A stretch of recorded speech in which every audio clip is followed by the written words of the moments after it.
할렐루야. 하늘에서 여호와를 찬양하며 높은 데서 그를 찬양할지어다. 그의 모든 천사여 찬양하며 모든 군대여 그를 찬양할지어다. 해와 달아 그를 찬양하며 밝은 별들아 다 그를 찬양할지어다. 하늘의 하늘도 그를 찬양하며 하늘 위에 있는 물들도 그를 찬양할지어다. 아멘. 삼위교회 교회 여러분, 일주일 동안 평안하셨는지요? 저번 주일에 저희가 현장 예배를 드리고 지속해서 현장 예배를 드리고 있습니다. 여러 가지로 또 단계가 좀 올라가는 위기 상황이 있지만 하나님의 은총 속에서 항상 건강하고 평안하시기를 바랍니다. 또 오늘 이렇게 날씨가 매우 좋아지면서 장마가 끝나는 것 같고, 물론 무더위는 오겠지만 항상 하나님 은총 속에서 건강하시기를 바랍니다. 예, 오늘 시간이 되었으므로 이제 성령 강림 후 11번째 주일 예배 함께 드리시겠습니다. 다 함께 자리에서 일어나셔서 찬송가 23장 만입이 내게 있으면, 찬송가 23장 만입이 내게 있으면 부르시겠습니다.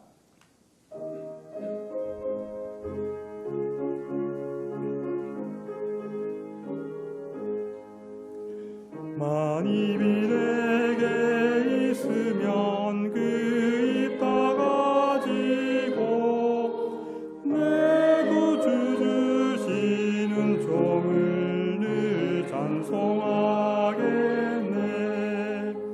내 은혜로우신 하나님 날 도와주시고 그 크신 영광 널리 펴달게 하소서. 내 주의 귀한 이름이 날 위로하시고 이 귀의 음악 같으니 참 희락되도다. 내 죄의 권세 깨뜨려 그 결박 푸시고 이 추한 마음을 비로소 고정케 하셨네.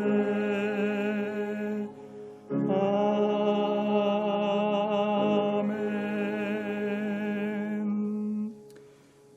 다 함께 교동문 58번 시편 133편에 있는 말씀 함께 교독하시겠습니다.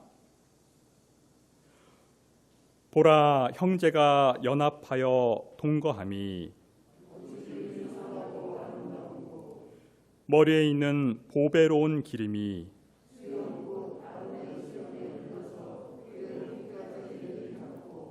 헐몬의 이슬이 시온의 산들의 내림 같도다.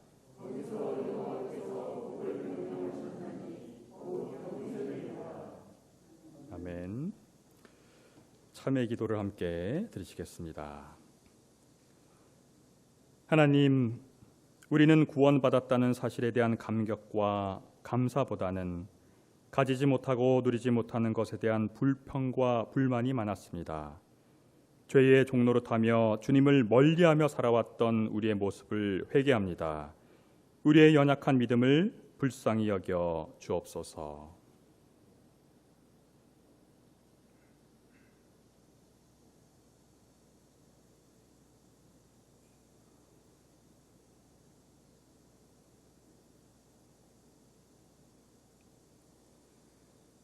전능하신 하나님께서 우리를 불쌍히 여기시어 우리 주 예수 그리스도를 통하여 모든 죄를 용서하시고 성령을 통하여 선하게 살 힘을 주십니다. 이제 주님의 평화를 누리십시오. 아멘. 우리 함께 평화 인사를 나누겠습니다. 주님이 주시는 평화 인사가 있죠. 평안하뇨 하셨습니다. 평안하뇨라는 그런 게 좀 어구가 옛날 표현 같지만 한번 성경에 나온 그대로 한번 해볼까요? 오늘 서로 보시면서 평안하뇨 한번 해보십시다. 시작. 평안하뇨, 평안하뇨. 예, 평안히. 예, 예, 왜 어색하지만 한번 그대로 봤습니다. 예, 자리에 앉으시기를 바랍니다. 우리 저희들의 신앙을 사도신경으로 다 함께 고백하시겠습니다. 전능하사 천지를 만드신 하나님 아버지를 내가 믿사오며 그 외아들 우리 주 예수 그리스도를 믿사오니 이는 성령으로 잉태하사 동령정 마리아에게 나시고 본디오 빌라도에게 고난을 받사 십자가에 못 박혀 죽으시고 장사한 지 사흘 만에 죽은 자 가운데서 다시 살아나시며 하늘에 오르사 전능하신 하나님 우편에 앉아 계시다가 저로서 산자와 존자를 심판하러 오시리라. 성령을 믿사오며 거룩한 공예와 성도가 서로 교통하는 것과 죄를 사하여 주는 것과 몸이 다시는 것과 영원히 사는 것을 믿사옵나이다. 아멘.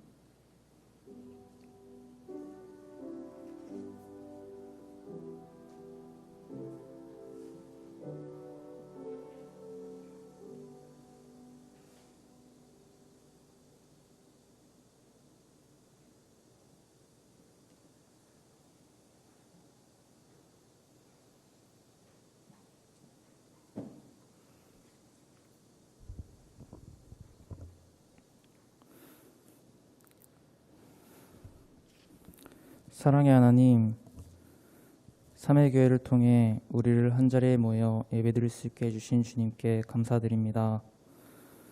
여전히 코로나 사태는 종식되지 않고 곳곳에서 감염이 산발하고 있습니다.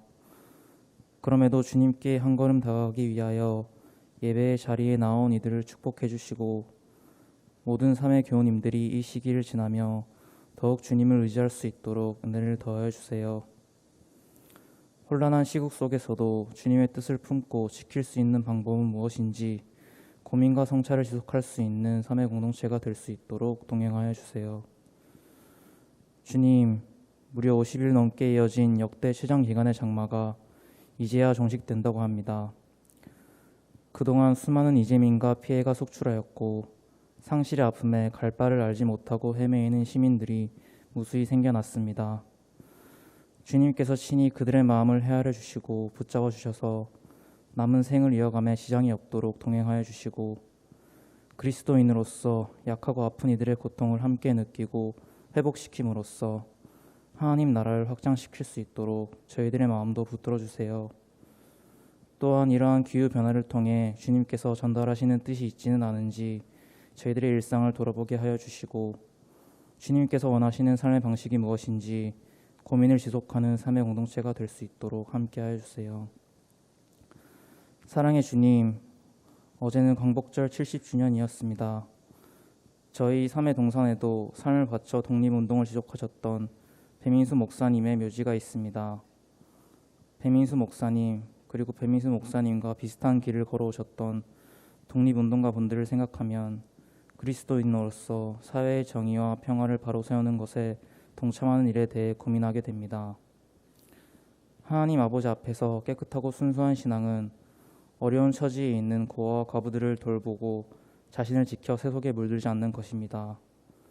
야고보서 1장 27절의 말씀처럼 악한 시대 속에서도 정의와 평화의 하나님 나라를 소망하는 마음을 잃지 않게 해주시고 무엇보다 불의한 사회 구조를 경험하고 있는 약자와 소수자들의 삶을 기억할 수 있도록 저희들의 마음을 붙들어 주세요. 마지막으로 말씀을 전해주실 목사님을 위해 기도드립니다. 언제나 사역을 위해 큰 책임을 감당하고 계신 목사님의 발걸음마다 동행하여 주시고 오늘 전해지는 말씀에도 함께 하시어 예배를 마친 후에도 우리의 삶까지 연결되게 해주세요. 그리하여 이 시간 주님께 드리는 예배의 의미가 무엇인지 이 예배가 우리의 삶에 어떠한 의미로 다가올 수 있는지 성찰의 끈을 놓지 않게 하여 주시고 끊임없이 주님의 뜻을 구하고 질문하는 삼위 교회가 될 수 있도록 믿음을 더하여 주세요. 언제나 동행하시는 주님을 믿으며 살아계신 예수님의 이름으로 기도드렸습니다. 아멘.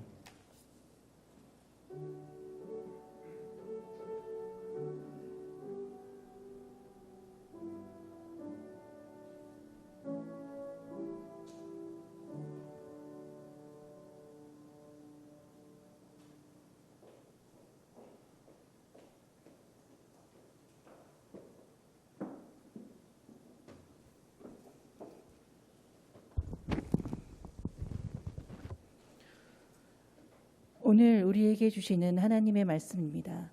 구약 성서의 말씀 64쪽 창세기 45장 3절부터 8절까지의 말씀입니다.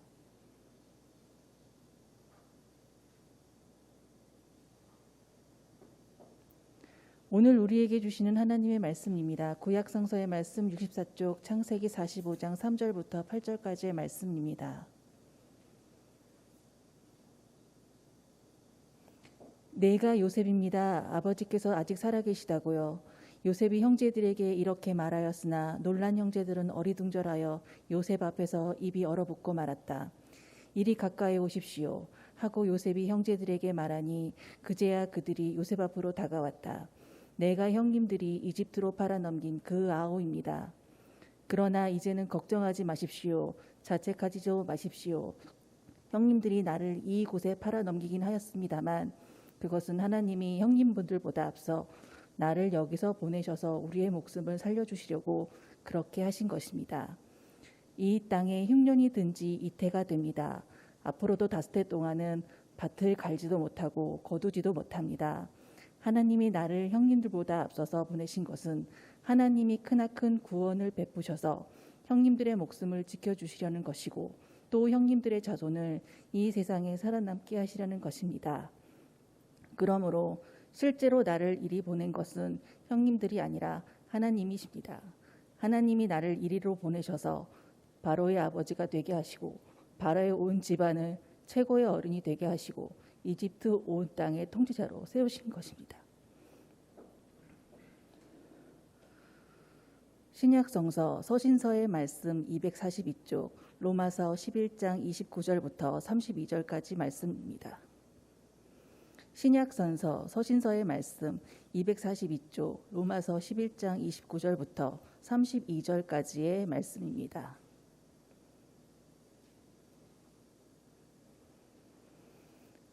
하나님께서 주시는 고마운 선물과 부르심은 철회되지 않습니다. 전에 하나님께 순종하지 않던 여러분이 이제 이스라엘 사람의 불순종 때문에 하나님의 자비를 잊게 되었습니다. 이와 같이 지금은 순종하지 않고 있는 이스라엘 사람들도 여러분이 받는 그 자비를 보고 회개하여 마침내는 자비심을 입게 될 것입니다. 하나님께서 모든 사람을 순종하지 않은 상태에 가두신 것은 그들에게 자비를 베푸시려는 것입니다. 이는 우리에게 주시는 하나님의 말씀입니다.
오늘 복음서의 말씀은 신약성서 24쪽, 마태복음서 15장 21절에서 28절에 있는 말씀입니다. 복음서의 말씀, 신약성서 24쪽, 마태복음서 15장 21절에서 28절에 있는 말씀입니다. 예수께서 거기에서 떠나서 두로와 시돈 지방으로 가셨다. 마침 가나안 여자 한 사람이 그 지방에서 나와서 외쳐 말하였다. 다윗의 자손인 주님, 나를 불쌍히 여겨 주십시오. 내 딸이 귀신이 들려 괴로워하고 있습니다. 그러나 예수께서는 한마디도 대답하지 않으셨다. 그때 제자들이 다가와서 예수께 간청하였다. 저 여자가 우리 뒤에서 외치고 있으니 그를 안심시켜서 떠나보내 주십시오. 예수께서 대답하셨다. 나는 오직 이스라엘 집에 길을 잃은 양들에게 보내심을 받았을 따름이다. 그러나 그 여자는 나와서 예수께 무릎을 꿇고 간청하였다. 주님, 나를 도와주십시오. 예수께서 대답하셨다. 자녀들의 빵을 집어서 개들에게 던져주는 것은 옳지 않다. 그 여자가 말하였다. 주님, 그렇습니다. 그러나 개들도 주인의 상에서 떨어지는 부스러기는 얻어먹습니다. 그제서야 예수께서 그 여자에게 말씀하셨다. 여자여, 참으로 내 믿음이 크다. 내 소원대로 되어라. 바로 그 시각에 그 여자의 딸이 낳았다. 이는 우리에게 주시는 주님의 말씀입니다. 다시 말씀들에 잇대어서 저희들에게 말씀을 증언해 주실 분은 저희 교회 부목사님이신 이대철 목사님이십니다. 오늘 저희들을 위해서 주님, 나를 도와주십시오 라는 제목으로 말씀을 증언해 주실 때 많은 은혜 받으시기를 바랍니다.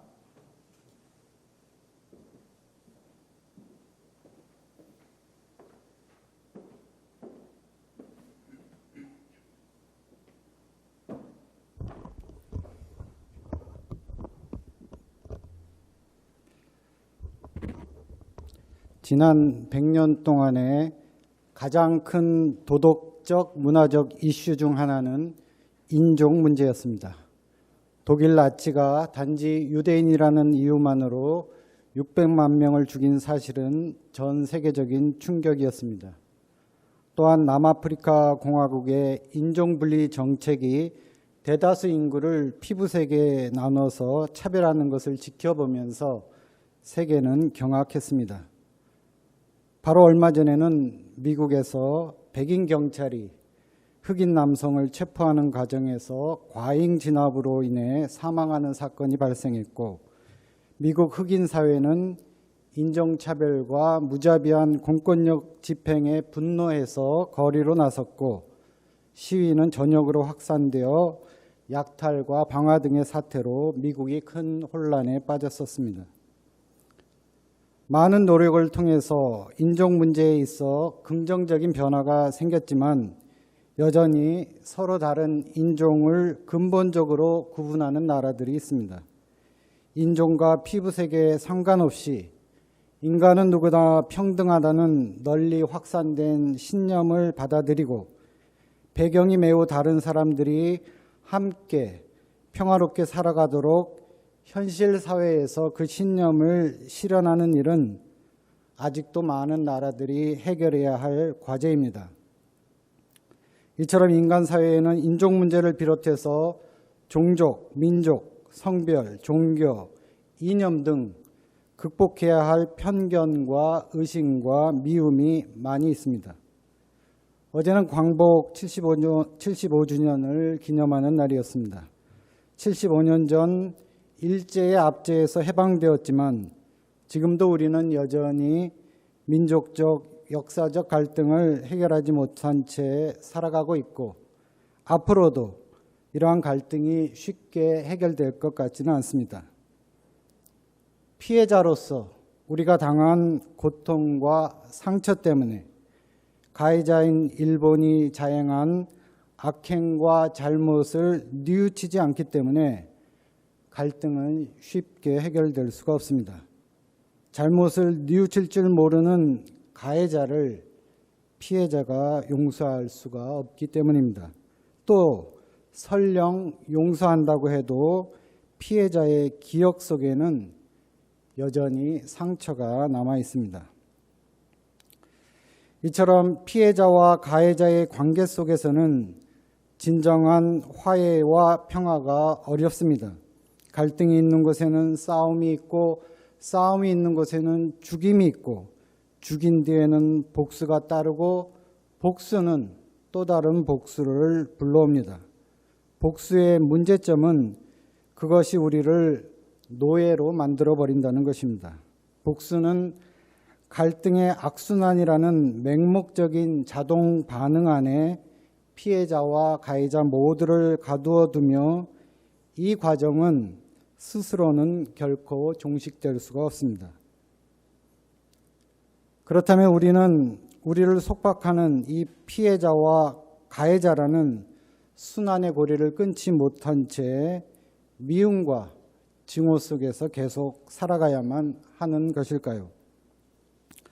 지나온 인간의 역사를 돌이켜볼 때 아마 인류의 역사는 끝나는 날까지 이런 갈등과 충돌은 해결하기가 어려울 것 같습니다. 너무 비관적이긴 하지만 사실이 그렇습니다. 그러나 그럼에도 우리는 보다 나은 인간의 미래를 위해 갈등과 분쟁을 해결하는 데 힘을 기울여야 합니다. 우리는 우리의 원수를 사랑할 수가 없습니다. 그러나 특별히 그리스도인으로서 우리는 원수를 사랑해야 합니다. 그것이 성서의 가르침이고 하나님께서 예수님께서 우리 인류를 구원하시기 위해 베풀어 주신 극진한 사랑입니다.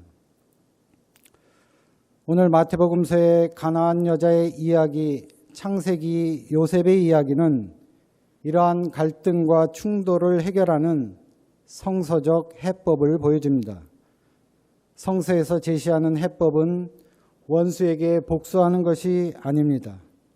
즉 고난을 되갚아주고 관계를 단절하는 것이 아닙니다. 오히려 고난 가운데서 소망을 발견하고 원수를 포용해서 보다 큰 사랑의 관계로 확장해 나가는 것입니다. 우리로서는 불가능한 방법이지만 그러나 그리스도 안에서 가능한 방법입니다. 이는 우리 속에서 불타오르는 미움과 증오심에 굴복하는 것이 아니라 주님, 나를 도와주십시오 하며 주님 앞에 무릎을 꿇는 것입니다. 주님께서는 도움을 구하는 자들을 도와주십니다. 마태복음서 15장의 가나안 여자의 이야기를 함께 생각해 보겠습니다. 어느 날 예수님은 갈릴리 북동쪽의 이방 지역인 두로와 시돈 지방으로 가셨습니다. 거기서 이방인 가나안 여자를 만나게 되는 데서 이야기는 시작됩니다.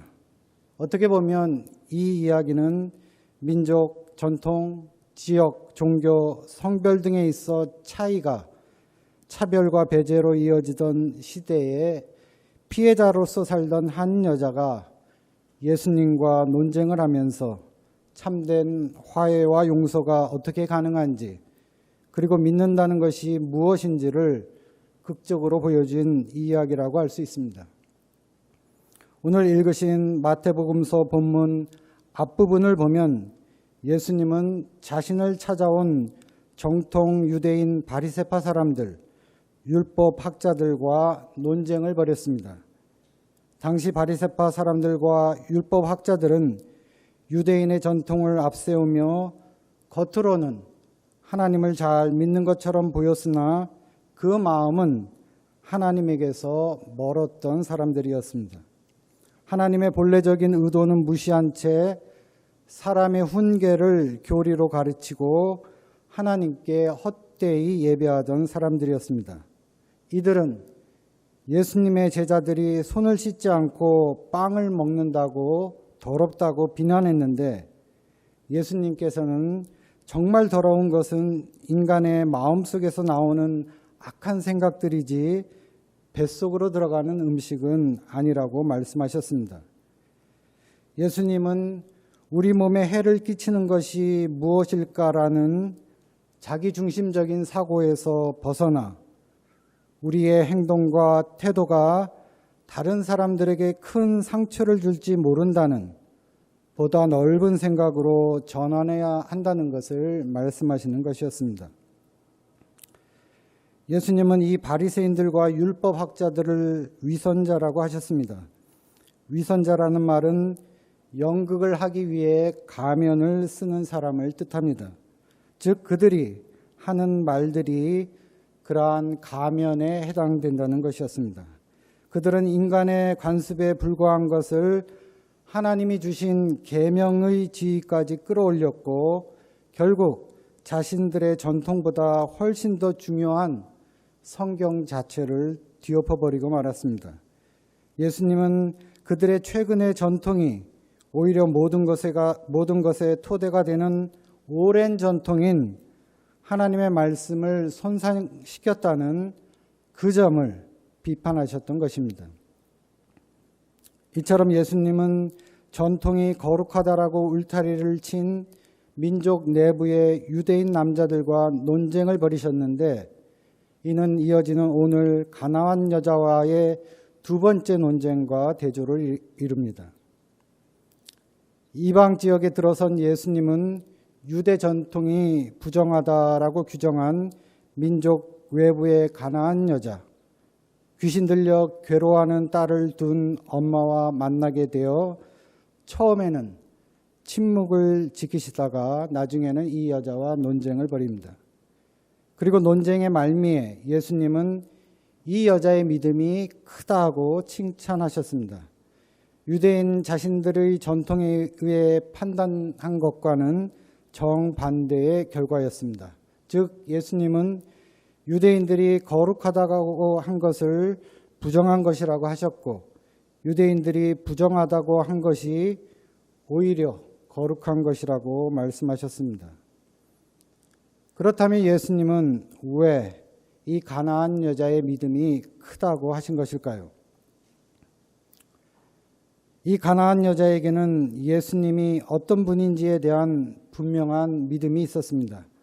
이 여자는 예수님이 귀신 들려 괴로워하는 자신의 딸을 고칠 수 있다고 분명히 믿었습니다. 또 예수님을 다윗의 자손이라고 불렀습니다.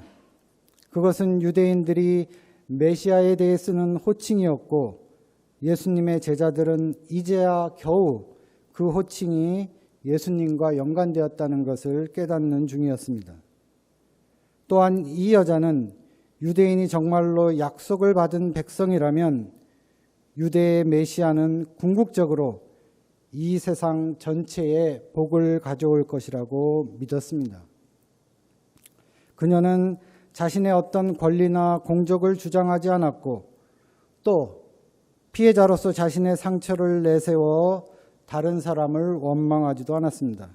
그녀는 유대인의 특권을 인정했고 하나님의 선택에 저항하지도 않았습니다. 그녀는 개라는 모욕을 감수했고 상에서 떨어지는 부스러기로 만족했습니다. 루터는 이 본문을 주석하면서 그녀는 마음과 신앙을 천갈래 만갈래 찢어놓은 천둥 같은 예수님의 거절 가운데서도 믿음의 모범을 보여주었다고 했습니다. 그녀는 주님의 거절 가운데서 굳센 믿음으로 오히려 주님의 자비를 구했고 응답 속에서의 믿음이 아니라 거절 속에서의 믿음을 붙들고 있었던 것입니다. 그런데 바로 이 믿음이 그 여자를 구원했습니다.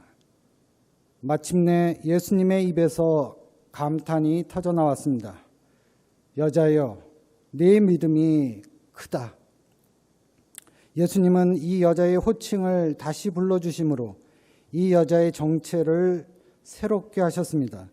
전에 이 여자는 사회문화적으로 멸시받던 가나안 여자였고 다른 사람들이 기피하는 귀신 들린 딸의 엄마였고 심지어는 인격이 박탈된 개라는 모욕을 당하기도 했습니다.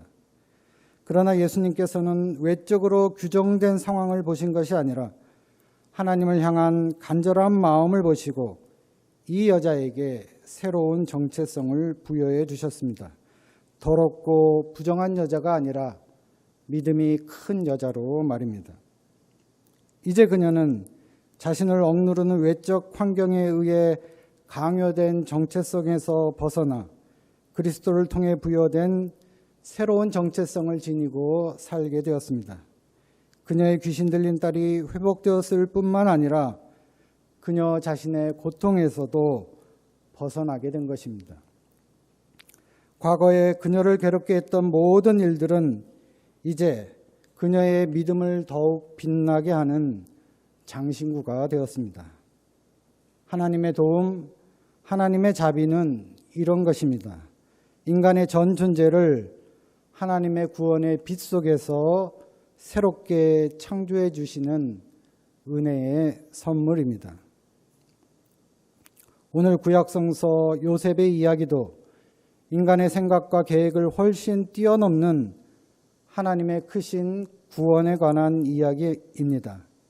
특별히 오늘 본문은 요셉의 이야기 가운데서도 그 정점에 해당됩니다. 요셉은 지금 형들 앞에서 자신의 정체를 밝히고 있습니다. 22년 전에 당신들이 공모해서 노예로 팔아넘긴 그 요셉이 지금 이집트의 총리가 되어 당신들의 눈앞에 서 있는 것이라고 말하고 있습니다. 이렇게 형제들은 다시 만나게 될 줄을 요셉도 형들도 꿈에도 생각하지 못했을 것입니다. 형들은 자신들의 악행이 그대로 묻히기를 바랐을 것이고 요셉도 더 이상 고통스러웠던 과거를 기억하며 살고 싶지는 않았을 것입니다. 요셉은 17살의 형들에 의해 낯선 땅에 노예로 팔려간 이후 계속되는 고통의 시간을 지나면서 무엇이 하나님의 뜻인지를 계속 물었을 것입니다.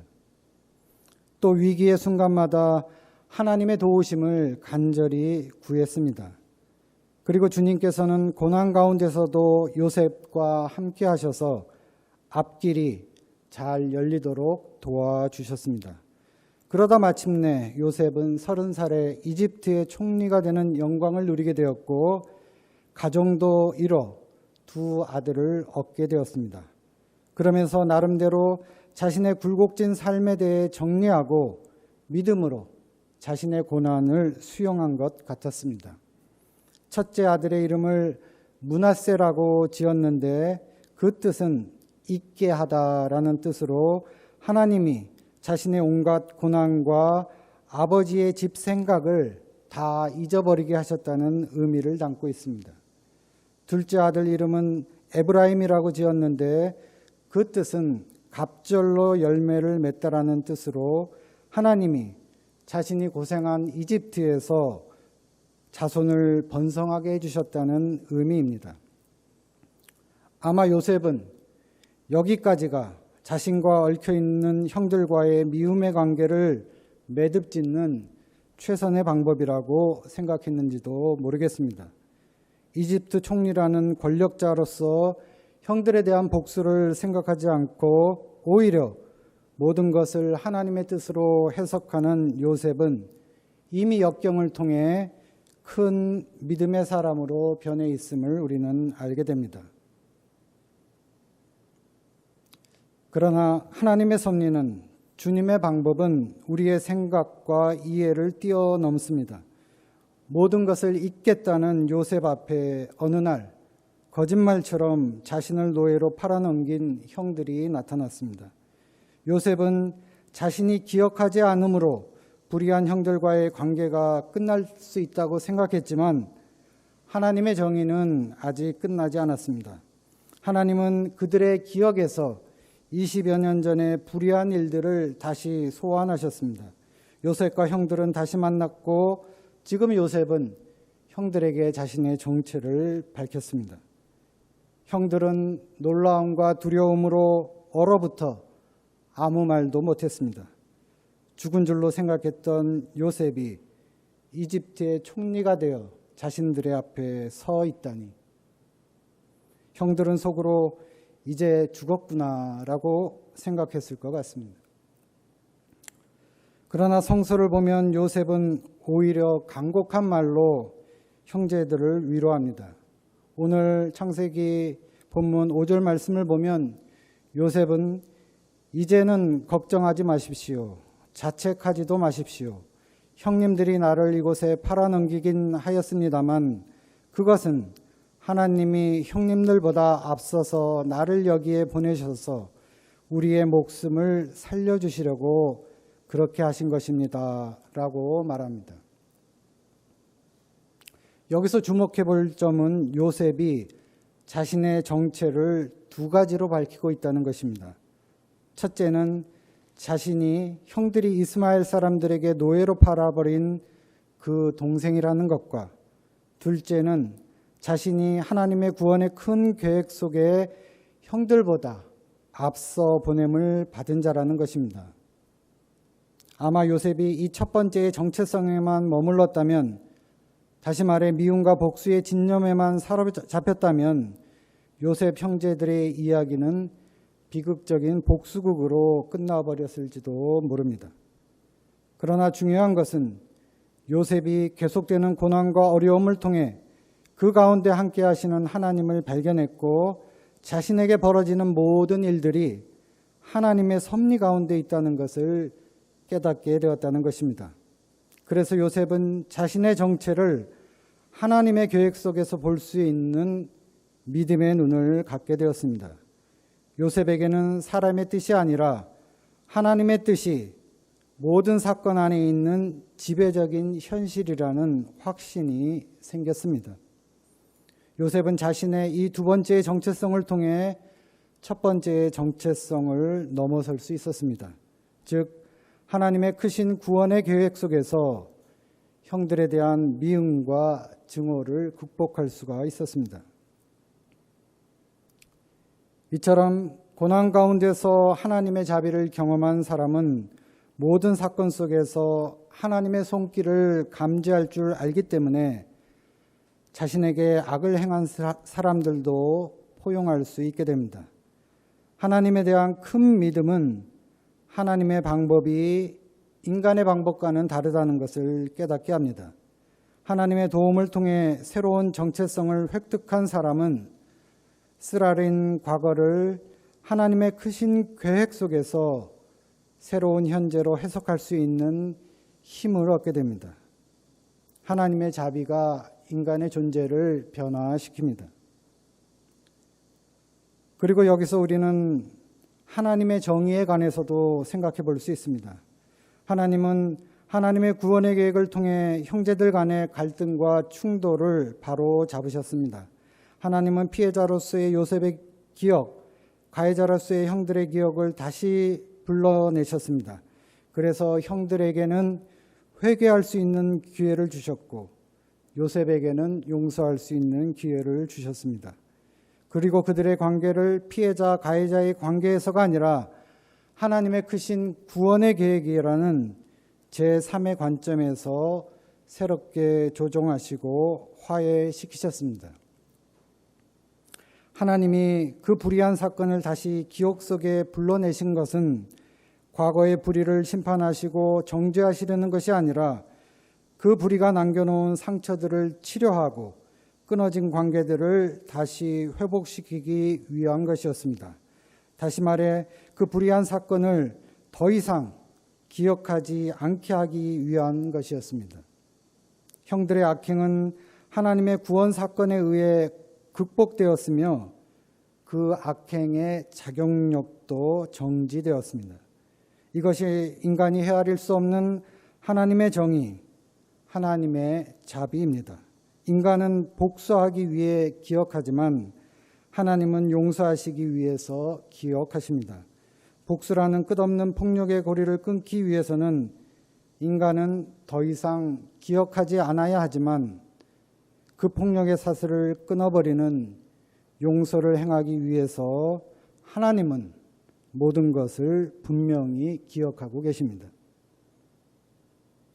그런 의미에서 우리에게는 하나님 안에서 모든 것을 잊을 수 있는 망각의 용기 또한 필요합니다. 어떤 의미에서는 진정으로 힘 있는 자는 요셉처럼 가나안 여자처럼 피해자임에도 불구하고 자신에게 가해진 악행을 기억하지 않는 사람인지도 모르겠습니다.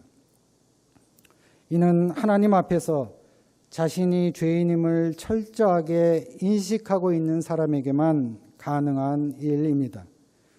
그리고 하나님 앞에서 죄인이라는 것을 인식하는 사람은 하나님만이 자신을 도우실 수 있다는 것을 인정하는 사람입니다. 주님께서 나를 도우실 수 있다는 것을 철저히 믿기 때문에 이 사람은 자신의 고통과 상처도 뛰어넘을 수가 있습니다. 왜냐하면 주님께서 그 모든 것을 다시 회복시켜 주실 것이기 때문입니다. 이것이 주님의 은혜요, 하나님의 자비입니다. 하나님의 구원의 계획은 현재 우리가 갖고 있는 작은 한 조각의 퍼즐로는 상상할 수 없는 큰 그림입니다. 우리는 주변을 살펴보면서 내가 갖고 있는 한 조각의 퍼즐 때문에 일이 일비하게 되는데 우리가 지금 보는 것은, 볼 수 있는 것은 거울을 보는 것 같이 희미한 것입니다. 최종적인 판단, 결정적인 판단은 종말의 때에 오직 하나님께서만 하시는 것입니다. 거기에 하나님의 깊은 뜻, 하나님의 은혜, 자비가 있습니다. 불가역적인 판단은 불가역적인 하나님만이 하실 수가 있습니다. 인간이 할 수 있는 것은 아닙니다. 하나님만이, 하나님의 자비만이 불가역적인 것이기 때문에 여기에 인간이 하나님의 자비를 구할 수 있는 틈이 있습니다. 그리고 그것을 구하는 자에게 거저 주시는 하나님의 은혜입니다. 그래서 어떤 사람도, 어떤 죄인도, 최악의 인간도 하나님의 자비를 구할 수가 있는 것입니다. 하나님은 사랑이시기 때문입니다. 문제는 인간이 하나님의 도움을, 하나님의 자비를 구하느냐 안 구하느냐입니다. 아무리 홍수 같은 물이 밀려온다고 해도 병뚜껑을 열어놓지 않으면 한 방울의 물도 그 병 속으로 들어올 수 없는 것처럼 인간이 하나님을 향해 문을 열지 않는다면 하나님의 도움, 하나님의 자비는 들어올 수가 없습니다. 주님, 나를 도와주십시오. 이것은 인간이 하나님께 드릴 수 있는 최선의 기도이자 행위입니다. 우리를 도와주시는 주님을 통해서 모든 것이 회복될 수가 있습니다. 그리고 주님의 도우심을 통해 우리 그리스도인들의 정체성은 새롭게 형성이 됩니다. 주님, 나를 도와주십시오. 이 겸손한 고백을 통해 우리 모두에게 하나님의 크신 도움이 함께 하시기를 간절히 소망합니다. 다 같이 묵상기도 드리시겠습니다.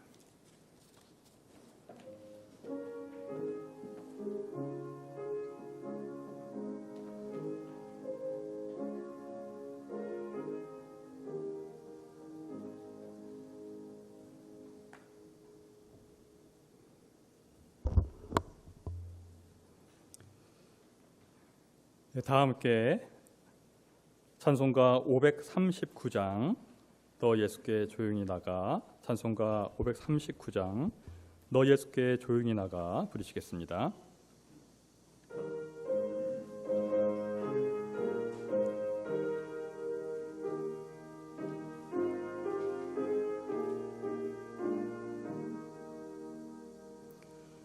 너 예수께 조용히 나가 내 모든 짐 내려놓고 주 십자가 사랑을 믿어 죄사함을 너 받으라. 주 예수께 조용히 나가 내 마음을 쏟아놓으라. 이른 미리 보시는 주님 그 은혜를 베푸시리. 주 예수의 은혜를 입어 내 슬픔이 없어지리. 내 이웃을 사랑하여 너 받은 것 거저주라. 주 예수께 조용히 나가 내 마음을 쏟아놓으라. 이른 미리 보시는 주님 그 은혜를 베푸시리. 주 예수를 친구로 삼아 늘 내 옆에 모시어라. 그 영원한 생명 샘물에 내 마름 목축이여라. 주 예수께 조용히 나가 내 마음을 쏟아놓으라. 늘은 미리 보시는 주님 그 은혜를 베푸시리. 너 주님과 사귀어 살면 내 생명이 넘치리라. 주 예수를 찾는 앞에 사방을 비추어라. 주 예수께 조용히 나가 내 마음을 쏟아놓으라. 늘은 미리 보시는 주님 그 은혜를 베푸시리.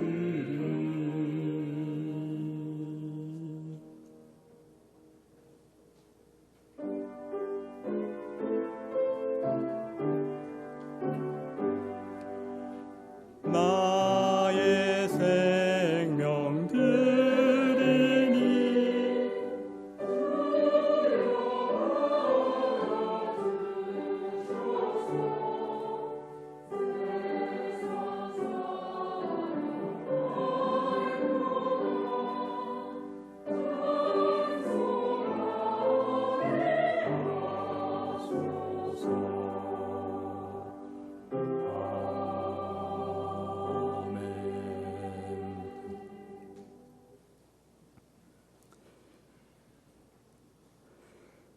하나님 감사합니다. 이렇게 좋은 주일 허락하여 주시사 저희가 이제 현장에서 이렇게 예배드릴 수 있는 기회를 허락하여 주심을 감사합니다. 그러나 아직 코로나19 사태가 계속 심각해서 함께 나오지 못하고 또 온라인으로 드려야 하는 성도들도 있습니다. 우리가 어디에 있든지 시간을 지켜 주님께 예배 드릴 수 있도록 돌보아 주시고 항상 주님을 향한 마음 잊지 않도록 인도하여 주옵소서. 코로나19로 인해서 어려움을 당한 이웃들 하나님께서 기억하여 주시고 그 모든 어려움에서 회복되고 건강에도 아무 문제 없도록 지켜주시옵소서. 오늘 특별히 말씀에 잇대어서 주님께 구하는 것이 무엇인지 되새겨 보았습니다.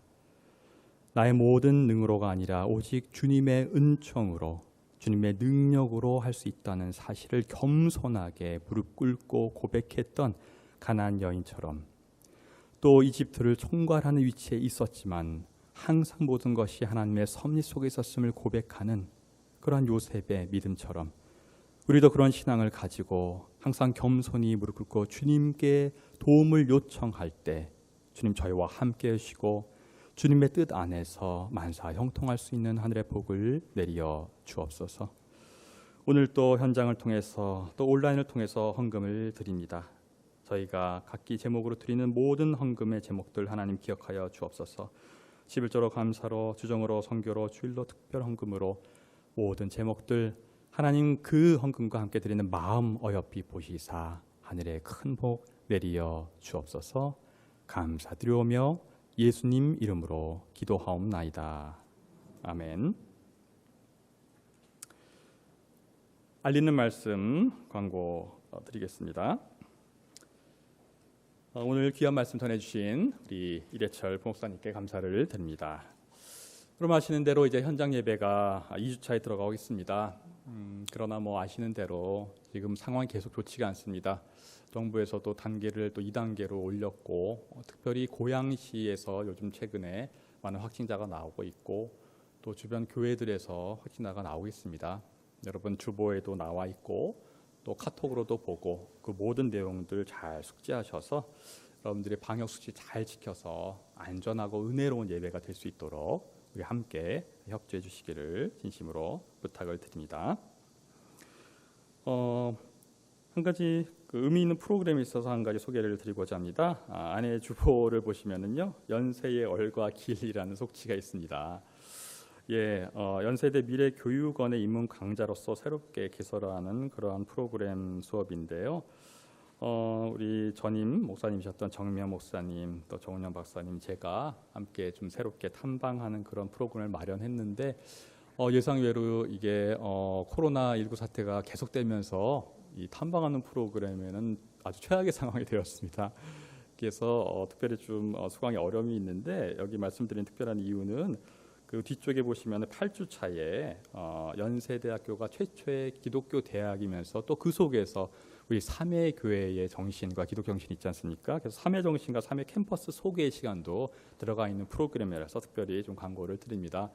좀 의미 있는 수업이고 또 탐방이 어려우면 온라인을 통해서나 강의를 통해서도 또 계획하고 있사오니 관심 있는 교우분들 또 지인분들께 좀 추천하셔서 이번 주 중에 수강 이제 완료되어야 되니까요. 많이 좀 수강해 주시면 참 좋겠다 해서 광고를 드립니다. 많이 수강해 주시기를 바랍니다. 네, 교육 소식입니다. 지난 주일날 우리 현장 예배에서 이미 환영을 했습니다. 주보에 그때 실리지 않아서 다시 주보에 성함이 나와 있습니다. 이강우 교우님 다시 한번 저희 교회에 등록하심을 축하를 드립니다. 그리고 우리 5월 10일 날 저희 온라인 예배에서 세교 등록으로 축하를 드렸습니다. 온라인상이라서 함께 얼굴을 보고 면대면으로 환영을 못했기 때문에 오늘 이 시간에 늦었지만 다시 한번 축하하는 시간을 가져오려고 합니다. 우리 최병철 박희정 교우님 나오셨습니까? 잠시 자리에 일어나시면 우리 환영의 박수 부탁드립니다. 진심으로 환영합니다. 이렇게 어려운 시기에도 새롭게 교우님들 등록해 주셔서 감사를 드립니다. 다음 주일 예배 8월 23일 주일 예배는 특별히 저희 3회교회의 창설자이신 고 배민수 목사님의 52주기 추모 예배로 드립니다. 역시 아시다시피 코로나19로 인해서 많은 외부 인사들을 모시지 못하고 저희 교회 자체적으로 주일 예배로 드리고자 합니다. 예배 뒤에 우리 함께 오신 분들에 한해서 우리 묘지에 가서 헌화하는 그러한 순서는 갖도록 하겠습니다. 예, 다 함께 일어나셔서 우리 찬송가 635장 주기도문, 찬송가 635장 주기도문 부르시겠습니다.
지금은 우리 주 예수 그리스도의 은혜와 하나님의 놀라우신 사랑하심과 성령님의 인도 교통하심이 오늘 주일 하나님께 예배를 올려드리고 특별히 말씀에 잇대어서 나의 능과 힘이 아니라 오직 주님께 진심으로 간구하고 주님의 도움을 요청하는 그렇게 겸손한 인생을 살아가기로 다짐하는 우리 모두 위에 지금부터 영원토록 함께 하시기를 간절히 축원하옵나이다. 아멘.